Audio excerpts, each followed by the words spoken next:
ভাইরা আপনারা কেমন আছেন? আশা করি ভালো আছেন। আমি একটি চাঞ্চল্যকর ঘটনা জানাবো বাগমারা উপজেলা। যে আসলে এখন যে মানুষ বিভিন্ন টাচ মোবাইল, আইফোন মোবাইল মানুষ কিন্তু কেমন দিনে ভাবে কিন্তু সাবধানে চলতে হবে। কারণ বর্তমানে এখন এই যে হাইজ্যাক করতে দিনে দুপুরে এরকম একটা চাঞ্চল্যকর একটা ঘটনা ঘটে গেছে আমাদের বাগমারা উপজেলা। এই ভাই কিন্তু একটি ভ্যান অটো চালক।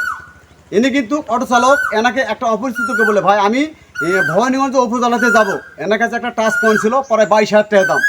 ইনি কিন্তু উপজেলায় যাওয়ার পর ওখানে যে নিউ মার্কেট রয়েছে ওই নিউ মার্কেটের গেটে ওই লোকে যে যাত্রী যে ভ্যানে বসছিল উনি বলে যে ভাই আপনার একটু ফোনটা দিলে আমি একটু কথা বলবো। বলাবার কিন্তু ওই কথা বলতে বলতে ওই লোকটা গায়েব হয়ে গেছে। আসুন আমরা শুনবো যে ব্যক্তি সেটটা আছে। আসসালামু আলাইকুম ভাই। ওয়ালাইকুম আসসালাম আলাইকুম ভাই। আচ্ছা, আপনার সেটটা হারালো কেমনে একটু সব বিস্তারিত বলেন। হাটগাঙ্গবাড়ি থেকে আমার রিজার্ভ নিয়ে গেছে ভবানীগঞ্জ নিয়ে গেছে, যাওয়ার পর ওখান থেকে নিউ মার্কেটের সামনে নিয়ে যে থুছে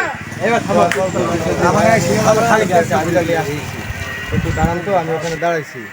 দাঁড়ানোর পর ওখান থেকে একবার আমার কাছে আলছে, আসার পর বলতেছে যে ভাই আর একবার যাই, যা দেখে আসি, দেখে চাবিটা নিয়ে আসি। তারপর আবার বলে যে ভাই আপনার ফোনটা দেন, তো আমার ফোন বাড়িতে রেখে আলছি, আপনি ফোনটা আমাকে দিলে আমি ওই নাম্বারে ফোন দিব, দেওয়া আসতে বলছি।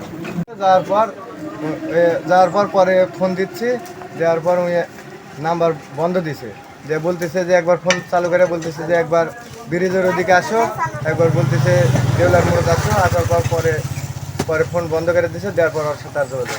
আচ্ছা, আপনি কোনো এ ব্যাপারে কোনো জিডি করছেন থানায়? আমি থানায় জিডি করছি, অনলাইনে বাগমারা থানা। আপনার জিডি কোনো কপি পাইছেন? কপি পাইছি 2টা। আচ্ছা, এখনো কোনো সুযোগ পাওয়া যায়নি না? এখনো সুযোগ পাওয়া যায়নি, একটু আগে করে আসলো।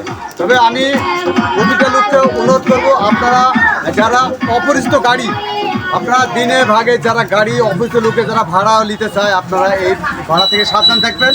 কারণ এরকম লোক খপ্পরে পড়লে কিন্তু আপনার সম্পূর্ণ শেষ করে দেবে। তাই আপনারা নিরাপদ থাকবেন। এই ভাই কিন্তু একটু গরিব মানুষ, ইনি কিন্তু অনেক শখ করে অনেক কষ্ট করে সেটটা কিনছিল, কিন্তু সেই সেটটা একটি যাত্রী সেজে কিন্তু এই সেটটা তাকে গায়েব করে ফেলেছে। ইনি কিন্তু থানায় জিডি করেছে, হয়তো জিডি অধীনে রয়েছে। আমি এই নিউ মার্কেটের যে ফুটেজটা আমি পরবর্তী ভিডিও দিয়ে দেবো, আপনারা যারা চিনতে পারবেন একটু সহযোগিতা করবেন। ধন্যবাদ।